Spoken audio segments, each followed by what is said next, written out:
begin the Gemara on Daf Ayin Bava Metzia, about 8 lines up from the bottom of the Yomah, where it says, Toni Tane Kamei Derav.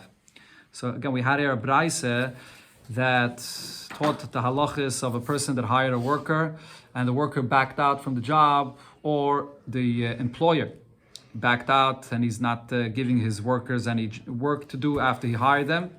So in the first halacha of the Braise, it said that what happens if he hired workers and the workers go to do the job where they were told to go, and they come there's nothing for them to do. So the Braise over here says that you have to pay them because he hired them and they went to that place. You didn't let them know that there's no work for you. So they went there, you have to pay them. Then the Braise actually added that you don't have to pay them in full. You have to pay them like a poil that's yeshiv batal. How much a person would be ready to get paid, much less than what the work that he actually does. If you tell him today you don't have to actually work, so that's the amount that they get paid. Now, so on this, Tani Tana Kamei de Rav, a Tana taught in front of Rav, Noisin Lahem Schara Mishalim, that they get paid full pay for this day that they were supposed to work and they didn't do any work. Amalei Chavivi, Omar, so then he said Chavivi, which Chavivi refers to Rab Chia, his uncle. Rab Chia, he said, Ilu Ano Havoi, if I would be there, I wouldn't pay them fully for this work that they didn't even end up doing. I would give them the pay like a poil bottle. I would only give them like a person that would be ready to be paid much less when he doesn't have to work that day. And here, this Tana was teaching in front of Rav that in such a case they get paid fully. That was what Rab Chia said. But the Gemara immediately says, but v'halakatani, in the Braise itself, which apparently this Braise that we learned here before, that was being quoted, what did it say in the Braise? You can't compare a person that actually did a job and he's schlepping to someone that comes and sees there's no job for him and he comes empty-handed. He doesn't actually work. Or the other example that said over there, a person that was hired to go and do work in the field. You can't compare someone that actually did work to someone that's sitting and not doing work. So what was Rab Chia's question? That why are you paying them in full if the Braise itself actually says you don't pay in full?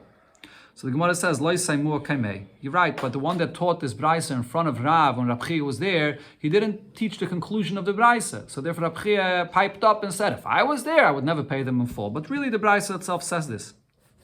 Another version of what happened over here is Saimu Kaimei. No, they said the whole thing that it says in the Braise, that you pay, and you pay only like a poil bottle.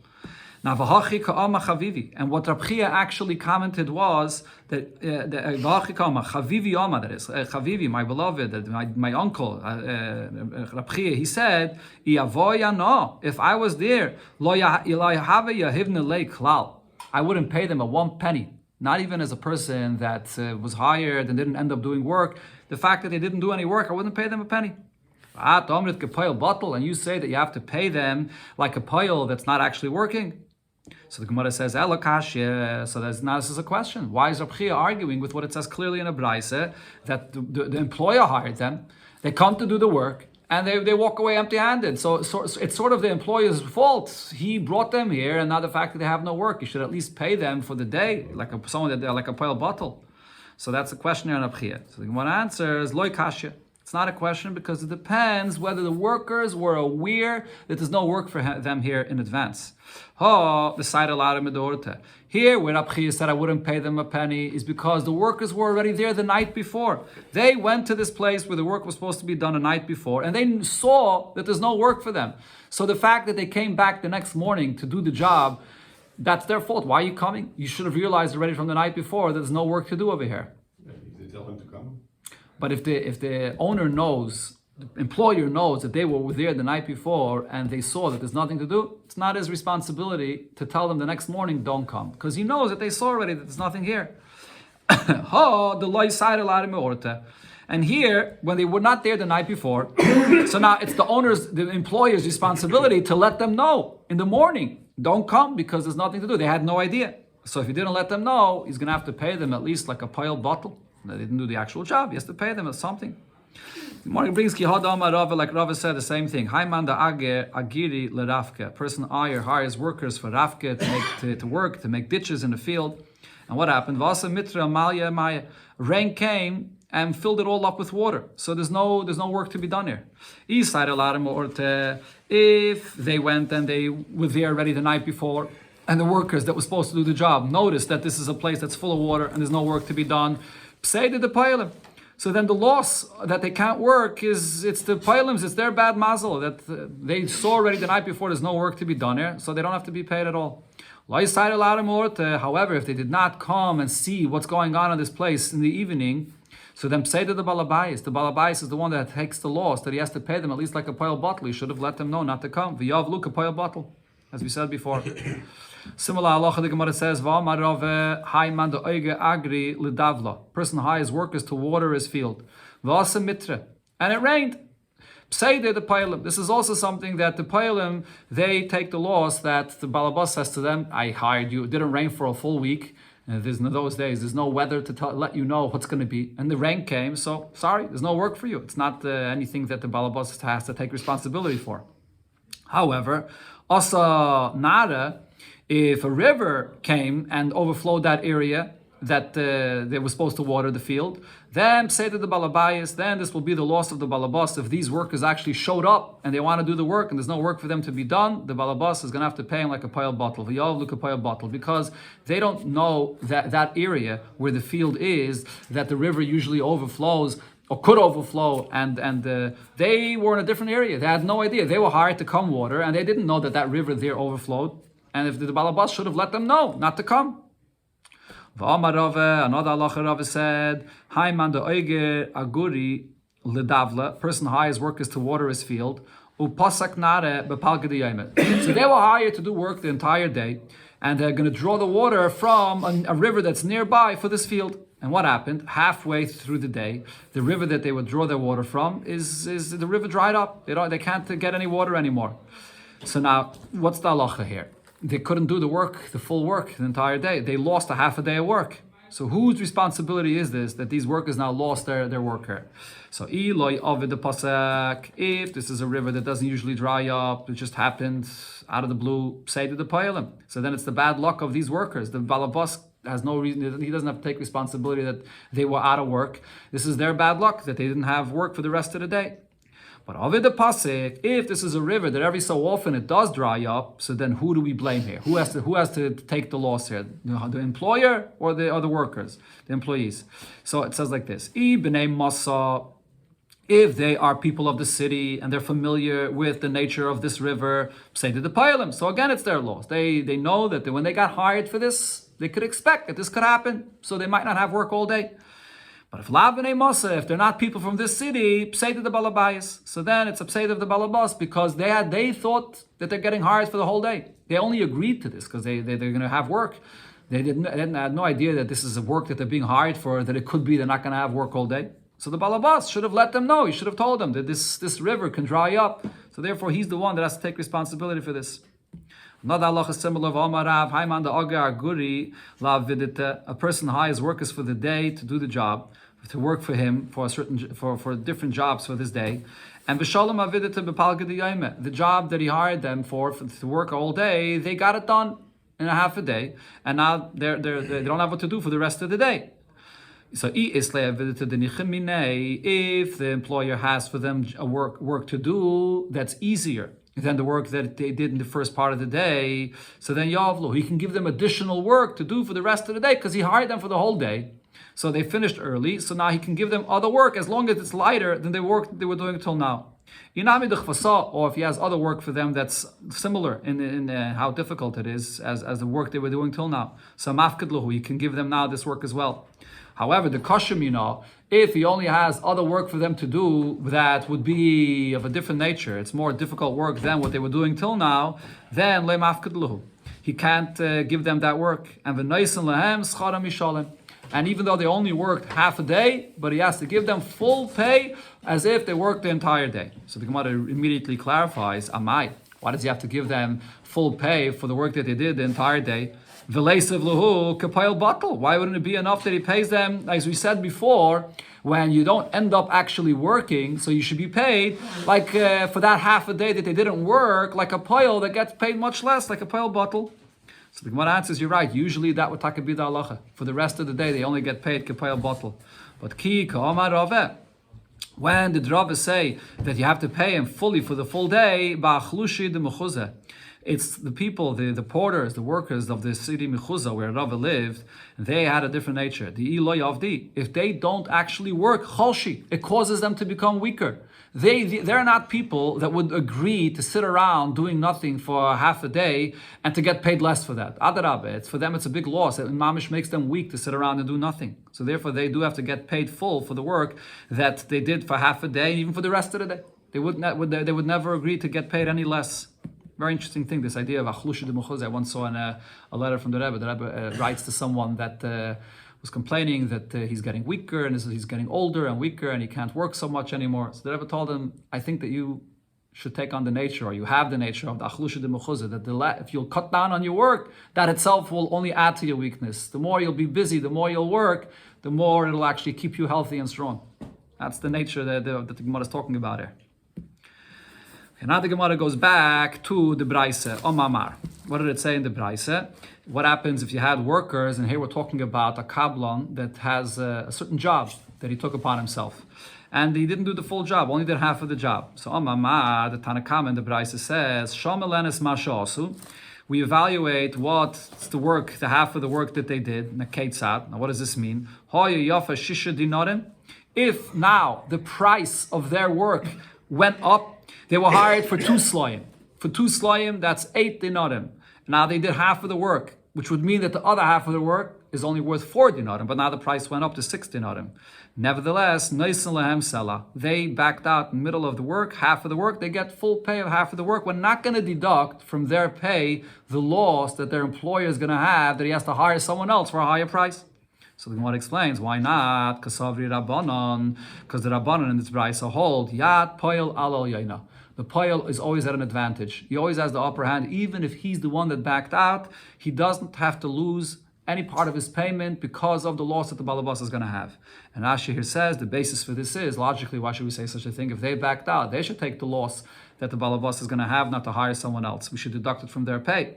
So Rashi says, because the pasuk says, "Avodayhem v'loy avodim la'avodim." Even after a yid is hired, he's never subjugated to the work that he must be locked into the work. And if he backs out in the middle, he's going to have to take a loss. A yid is never locked into any work that he works for anyone, because a yid is only an evet to Hashem and not an evet to anybody else. Anytime he backs out, you have the right. That's understood right in the beginning from when you're hired, that if you're a yid, you can back out at any time, and you get full pay for the work that you did. Huh? That's what it says here. The Yad Poil Alal Yaina. That this is no. So he argues with the Mishnah. Correct. This is the opinion of the Rabbanan here in this brayso. After this, the brayso continued and said, "Oh, Yigmuru Malachtan," or they have an option to complete their work. V'yitlu Shnei Slime, and they'll get paid the 2 slime that they were told in the beginning that they're hired for. So the Gemara asks on this pshita. Obviously, if they finish the work, they get paid everything what they did. And says the Gemara, we only need this case of here to teach the following. What happened is the Iyakira Vidita. They did half of the job, and then the rate to pay workers went up. The Imru Poilim. So the workers separated. They said, now the rate went up. We're not interested in continuing work unless the Balabas would pay us more. So their employer now goes and is convincing them, no, continue, finish the job for me. And they went and they finished the job. So now the Temes, in such a case, I would think, they could say to the employer, when you convinced us and said, come back and work, what was our understanding? But that understanding was that you're definitely going to add to the rate that you're paying us, because now it went up. Kamash Malon, that's why the Braise here is saying, the Omar Luhu, that the Balabas tells them, when I was convincing you, come back and work for me, the only thing that I was going to do for you is that I'll give you food for the day, that you don't have to buy your own food. But I wasn't going to change the rate of pay that was right in the agreement from the beginning, and that's what the Braise says, that if the rate in the beginning was 2 sloim, even now as well, they get still 2 sloim. Then the Braise said another thing: Sela, Noislam Sela. If they were hired for 2 sloim to do the full job, and they only did half of the job, so they did a job of a Sela, so they get paid a Sela. So again, the Gemara asks, Pshita, this is obvious. Answers the Gemara, we only need this halacha here to teach me the following. The Zal Avidete Meikara. In the beginning, when they were hired, the rate of paying them was cheap. It was very cheap. To pay workers was cheap. And they would get a cheap pay. But now this employer, he told them when he was hiring them, I'm hiring you and I'm going to pay you a little more, another zuz, more than the regular workers, that the rate now is very cheap. Then what happens afterwards, after they started working, now the rate of pay for all workers went up to this price that the employer said that I would give them, that he would give them. So now, I would think to say, Omri lei, now the workers come back to the employer and say, Tfei zuzi omrislan, you said you're paying us an extra zuz more than the going rate. Tfei zuz havlan. So now, when the going rate for everyone went up to what you said you're going to give us, so you should also not go up beyond that and give us an extra zuz. Come on. So that's why now they're demanding more than what they were told they would get in the beginning. Kamash Malan, that's what the Bryce here is saying. It doesn't work that way. The Amr Lahu, the Balabas tells them, Ki Amr Lahu Tfei Zuz. When did I promise to give you an extra zuz more than the going rate? The Leg have a Kim Luchu. When you couldn't get this pay anywhere else. So therefore, I promised you to give you this higher rate. But now that this is the going rate that you could anyways get anywhere, beyond that, I'm not going to give you. You can get this pay anywhere, and I'm giving you this pay. There's no reason I should give you any more than this. This is all the explanation of what it says in the Braisa according to the Tanakama. And the Braisa said, Rab Daisa says that what happens by these workers that were hired to do a job and they only did half of the job, and now if they back out in the middle, the owner will have to, the balabas, the employer is going to have to hire other people to do the work. It's going to cost them more because now the rate, the pay goes up. Abdai on such a case, Abdai says, who's the one that has to take the loss? The workers. We have to now evaluate the job, the continuation of the job that's going to be done, and therefore, if now the continuation of the work, it went up with 2 dinar, now it's worth 6 dinarim instead of being worth 4, shekel. So now, instead of them getting paid a sela for half of the job that they did, that's what they were hired for in the beginning, they're going to get only a shekel. A shekel is half of a sela. Basically, we deduct from their pay the loss of the balabas. They would have to hire now another worker for more. We deduct it from the paylim, from the worker's pay. Says the Gemara, Kasavar, Rabdeise holds, like we learned, the Tana of our mission at the beginning of the Perek also holds this way, Yat Poil al Tachtaina. When a worker backs out in the middle of the job, he has to take the loss because he backed out. He doesn't hold with the drasha we said before, Avodai Heim, says no, if he backed out, he takes the loss. Then the Tana of the Mishnah, this is all Rabdeisa actually. Rabdeisa continued and said, or they could complete the job and then they take their pay that they were told, 2 slayim. So again, the Gemara asks, why is Rabdeisa saying this? Pshita, this is obvious. If they finish their work, they get paid in full. And says the Gemara, we only need this to explain, to say the following chiddush. The Zal Evidite. What happened was, they started doing the job, and now the rate of pay went down. After they did half of the job, now the rate to pay workers is cheaper. So the balabas says, forget about it. I don't want you to work for me.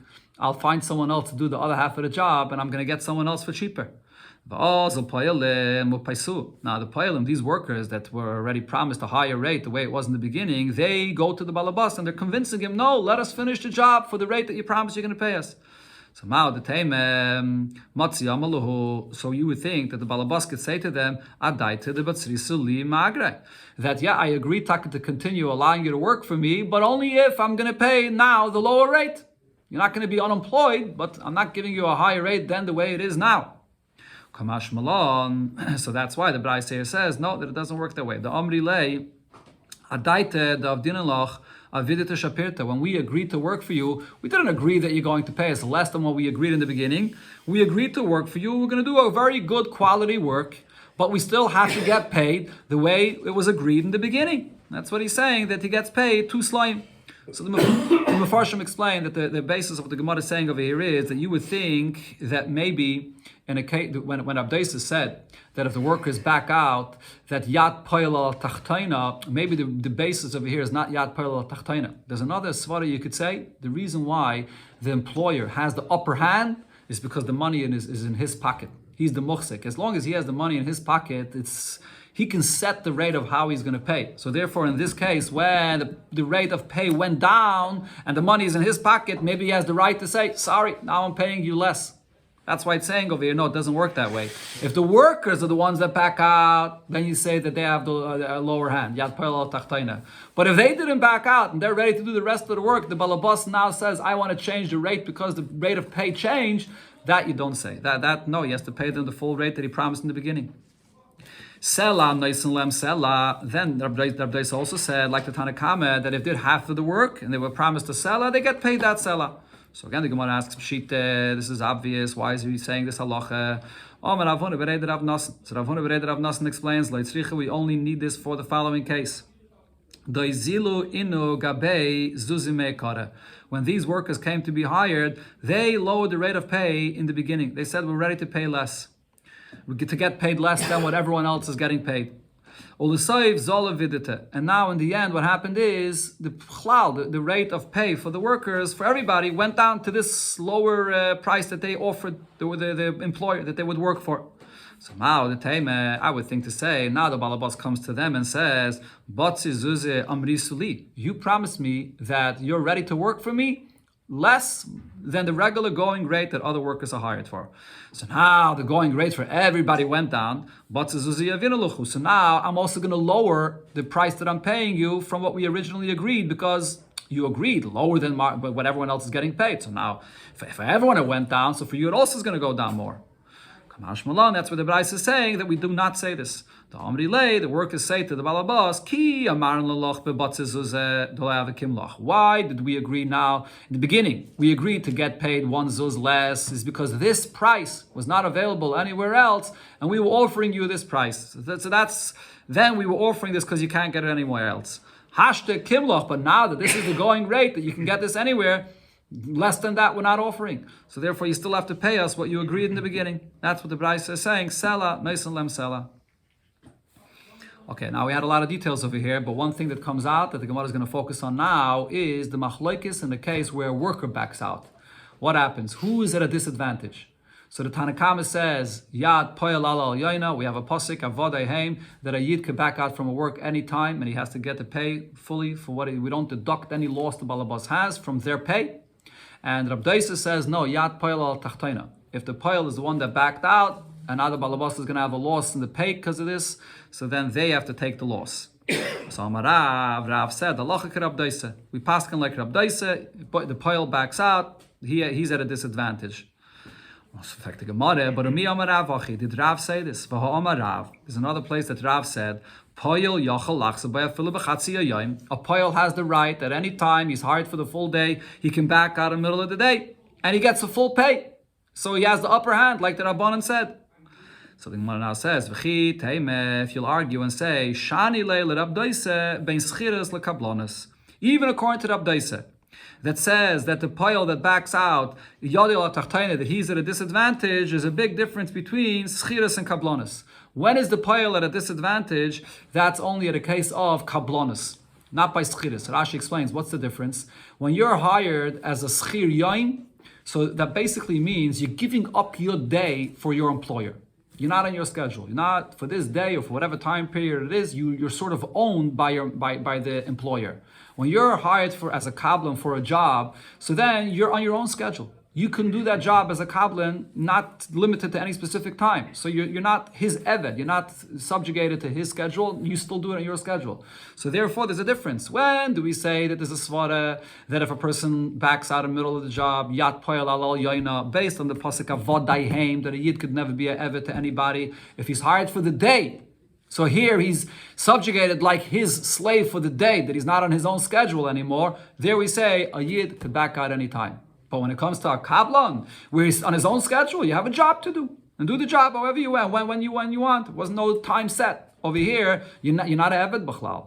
You're working, sort of doing your job. So in such a case, if he backs out in the middle of the job, so you're at a disadvantage. Over here, we can't apply the pasuk of avodahem. So maybe according to Rav Daisa, we make this distinction. So when Rav said that the poel is allowed to back out in the middle of the day, he was talking about only the schir yaim. So the Gemara says, but that's not true, because of me, shani lei, is it according to, again, did I read the line before? But of me, shani lei. Is there any difference according to the Abdaisa between whether you're hired for the day, a schir yaim, or a kablan when you're hired for the job? Well, Tanya, we learned clearly in the Braisa that there's no difference, because the Braisa says as follows: what happens if you hire a worker? And then, in the middle of the day, when he was hired, he finds out that someone, a close relative, passed away, and now he can't continue the work. So, or he gets ill in the middle of the job and he can't continue. So what's the halacha? If he's a hired worker for the day, so this is the schir yaim, so you have to pay him his full pay. This is an inus that happened over here, and there's no knas that he deserves. There's no yodei la tachtaina. But im kablan and im kablan who? Same thing also. If he's a kablan, meaning he was hired for the job, not for the day, but he's hired to finish the job. It's because this is an inus. You also pay him the full pay for the job that he was hired for. So now, what do you see over here in this brayse? We're talking about a case where there was an inus, and then we say that he's allowed to back out in the middle of the day, and you pay him in full for the part of the job that he did. We're not going to deduct anything, even though the employer now may have a loss when he has to hire someone else, that he has to pay more. We pay them in full for the job that they did. But it said this only in a case of an inus. Then we say this. So now the Gemara explains, Mani, who is this brayse here? If you would say this follows the opinion of the Rabbanon that we quoted before, my area, why are we saying only if someone died in the middle of the job, or he got ill in the middle of the job, the onus? So then it's an inus. Then we say you get full pay. Kilayanis nami, even if there was no inus, even if the worker just decides to back out in the middle, ha'amri rabbanon, as we learned before, the rabbanon say, yat payil al yayna. A worker could back out in the middle and he gets the full pay because avadayim. A yid is never locked into a job. So this can't be the opinion of the rabbanon if it's only saying a case of an inus. So there's brayse here that says that only when it was a inus, then he gets full pay for what he did. This is Rabdaisa. And Shema Mina, and the brayse specifically spells out that whether a schir yaim, whether a kablan, when he backs out in the middle of the day, if it was a inus, then he gets full pay. Otherwise, he does not. So we see from here that the brayse mentions both together that loy shani leila Rabdaisa ben schiras lekablanis. That according to Rabdaisa, there's no distinction between a sachir or a kablan, if we're hired for the day or hired for the job. So therefore, our question comes back. On one hand, Rav said Allah is like Rabdaisa in both cases, whether you're a schir yaim or whether you're a kablan. And in another place, Rav says that a schir yaim could back out in the middle of the day. And is Yadei Alal Yaina. So the answer depends if it's an anus or not. No. Rav wasn't talking about a case of an anus. The stira in Rav was where there was no anus. So the Gemara answers, from this brayse that we just brought, there's no raya. Could be, really, there is a distinction between a schir yaim and a kablan. This brayse is talking about a different story. This brayse is talking about a case where a worker backs out in the middle of the job in such a situation where this causes a loss to the master. And the loss we're talking about over here is not the loss that now the employer may have to pay more money for someone else that he hires. We're talking about something that if you're not going to complete your job right now, he's going to have a loss right now. We had before in the brayse, brought examples for this. Let's say you hired a worker to go and bring you musical instruments for a chasana. If you're not going to bring it right now, the chassan is today. Or another example, when you have the flax that's soaking inside water and has to be removed right now. If you remove it later, it's going to get ruined already. So in such a case, if it's a davar ovid v'divrei hakol, here everybody agrees that if you back out in the middle, you don't get the full pay because you're causing him a tremendous loss. Only if it's an inus, then you get to pay for what you did. So therefore, the Gemara sticks to the answer that it said before. But now the Gemara brings from the Mishnah in the beginning of the Perek. What did the Mishnah say? The Mishnah says, Kol ha-mishane yada la tachtayna. Anybody that changes from the job that he was hired to do, so he is at a disadvantage. And then the Mishnah adds after that, V'chol ha-chayzeh, anybody that retracts from the job that he was doing, yada ala tachtayna. He also is at a disadvantage. So now, it says these two statements in the Mishnah after it already said before clearly regarding cases where someone backed out from the job, that if the poil backs out from the job, yadala tachtaina, and that if the balabas backs out from the job, then he's at a disadvantage. Yadala tachtaina. The Mishnah already spelled this all out before. in the beginning of the Perek. And then after that, the Mishnah adds this line with these two things again. If you change, yad la tachtaina. If you retract, yad la tachtaina. So the Gemara is going to now explain why is the Mishnah adding this. So it's understood what the Mishnah means when it says kol hamishane yad la tachtaina, that if you change from the job description that you were supposed to do, then you're at a disadvantage. What is the Mishnah here saying? The Sasam Lon Tane Karab Yehuda, the Tan of the Mishnah is coming to say a Stam Mishnah, that you should know that the halacha is like Rabbi Yehuda. We're going to learn about this later, but the point that the Gemara is talking about over here, mentioned already in the Mishnah, when a person was hired to take wool and to dye it red, and instead he dyed it black. So there's a machlekes about this. What happens now? According to one opinion, you're basically a ganev. Rav Meir says you're a ganev. You take the person's thing and you dye it the wrong color. So you're a ganev. Rabbi Yehuda says you're not a ganev. You did the job wrong. So yad el tachtayna, we evaluate the difference between the expenses or the improvement that there is, and you get paid the less amount. So our Mishnah over here is coming to tell us regarding that case, yad el tachtayna. So we understand what this line of the Mishnah is coming to teach. Then when the Mishnah adds that the one that backs out, he's at a disadvantage, what is it coming to add more than what the Tana of the Mishnah said before already? Before it spoke clearly about this case, about a kablan. He was hired for the work, and if the worker backed out, sorry, so what's the Mishnah adding here? So my love, don't you think it's coming to say, la suya payol? It's coming to say that this halacha of Yad el Tachtayna applies not only by a person that's a kablon, but it applies also by a person that's hired for the day. And this is like Rab Daisa's opinion. And what we see in our Mishnah, what the Mishnah is clarifying is that this halacha of Yad el Tachtayna is the same, both by a poyel, which is hired for the day, and for a kablon, which is hired for the job. Either way, a worker that backs out, Yad el Tachtayna. So therefore the Gemara is asking from our Mishnah that we can't make the distinction that we wanted to say before to answer the contradiction in Rav's opinion that there's a difference between a person that's hired for the day or a person that's hired from the job, because from the extra line in our Mishnah, we see here that it's coming to say that according to Rab Daisa, which Rav is paskeni like him, there's no difference. The halacha always is Yad el Tachtayna. So how did Rav say in another place that a schir yoim yada is al yaina when he backs out? So Ella, the Gemara answers, you're right, Rav Daisa tarti kama. Rav Daisa's opinion is that either way, a worker that backs out, it's always Yad el Tachtayna. But Rav, according to Rav himself, he didn't paskin like Rav Daisa fully. He holds like Rav Daisa only regarding one case, and he argues in him regarding another case. So Rav does make the distinction between a poyel that's working for the day or a kaplan, as I explained before, the reason for the difference. So therefore the Gemara remains with the original answer it gave. Another way the Gemara says we could remain with the original answer, or I could tell you, the Gemara just asked from this extra line in our Mishnah. Seems like this extra line of kol ha'chayzer is coming to say that even by a schir yoim, we say that yada el tachtayna. But now the Gemara says, no, I'll tell you that extra line is saying something else. Kol ha'chayzer by yada el tachtayna, that extra line of the Mishnah is not talking about a schir yoim. Really a schir yoim, because he's hired for the day and he's similar to a eved. Over there, if he backs out in the middle of the day, I say yada el yoina. As we learned out before from the pasuk of Vadayatem. What is this extra line of the Mishnah? Something else. Like at the Tanya, as we learned in the Braise, kol ha'chayzer boy, a person that backs out from a sale. That's what we're talking about. And when you back out from a sale, the one that backed out from the sale, he's at a disadvantage. And that's what our Mishnah was talking about over here. And the Braise spells out what the halacha is. Keitzad, so how is this?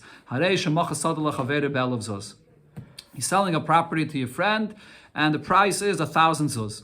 And he gave him a down payment, Masayim zuz. He gave him 200 zuz for the property.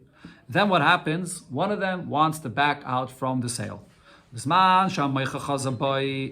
it's the seller that's backing out from the sale, yad lekeach halal yaina. So then the lekeach is at an advantage. He has the upper hand to say what he wants here.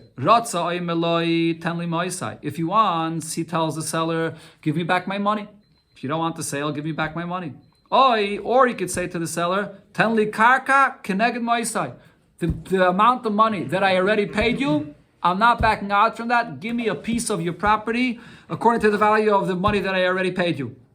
That's his upper hand. Furthermore, he has the upper hand as well. Meheichon magbeyu. From where does he collect from him for that price, that the 200 zuz that he already paid? From what property could he collect from him? Mina idis. He collects from him from his best properties. That's if it's the seller that backed out. So so then the buyer is at an advantage. But if after the lekeach gave this down payment of 200 zuz, now the lekeach wants to back out from the sale, then yad moicher al yoina. The seller has the upper hand. Ratzai maloi, if he wants, he tells the buyer, hey loch moisecha, take back your money. Ratzai, or if he wants, you can tell him, hey loch karka connect moisecha, I'm giving you a piece of property only according to what you already paid. And mehecha magbeyu, in this case, he has the upper hand. So from which property could he give him? Minaziburis. You can give him from the cheapest quality of property. So here, this is the halacha of by a sale, when you back out after there was a down payment, where the Mishnah was saying that the one that backed out is Yad El Tachtena. Now the Gemara, the Braisa continues and brings us another opinion here. Rav Shimon Gamliel says, Melamdin oisam shelo yachzero. We show them how they can follow through with the sale, that they should not back out from it. Ketzad, what do you do? Kaisav loy, ani pleni ben pleni mecharti sada pleni slepleni. The seller writes to the buyer that I so and so sold this property to so and so be'elav zuz, and I sold them for a value of 1,000 zuz. V'nasan li mehem masayim zuz, and he paid me already for this property 200 zuz. And now, v'hareni noishabai, and I still am collecting from him. He still owes me ches meyezuz, the 800 zuz. In other words, the point of what he's doing over here is he's writing this document to say that it's as if I got paid in full already. As far as the property is concerned, not only that part of the property that's the value of 200 zuz is sold, it's I got paid in full and therefore it's all sold to you. The rest that you owe me is like a loan. It's like a separate thing that we're now creating a loan that you owe me 800 zuz. But kana, so now he bought it in full. Now the remainder that he has to pay, he can pay him even later on.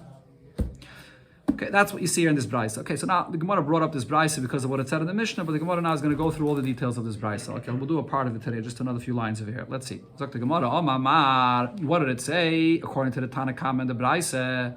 What happens when it's the moicher that wants to back out? The lekeach has the upper hand. He could say the portion of money that I paid, I still want that kinyan to be in effect. And then the Braisa said, Mehechon magbeyu, from where does he have to give him what for the portion of that property? Mina idis, gives him from the best of his properties he can take from him.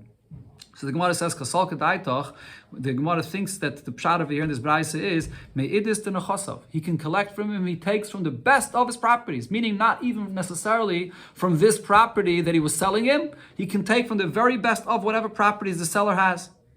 The Gemara, why? He shouldn't be any better than a person that's coming to collect a loan.